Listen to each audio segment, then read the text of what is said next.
along the way, maraming mga pagsubok. Mhm. 2016, muntik na ako give up. Kasi 2013, nakapasok ako sa military, sa Philippine Air Force. So, from 13 to 14, binigay ko yung time ko sa serving the country as a soldier. Yun, may mga bagyo, yun, nagre-ribgood, nagano kami.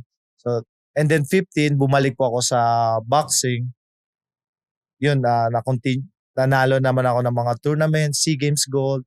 And then 2016, Olympic qualifying, Rio Olympics. Nag-failed po ako dahil sa injury. Nagkaroon ako ng injury sa kamay. So hindi ako naka-qualify sa Olympics. And then parang nung time na yun naisip ko na tapos na. Akala ko tapos na yung career ko.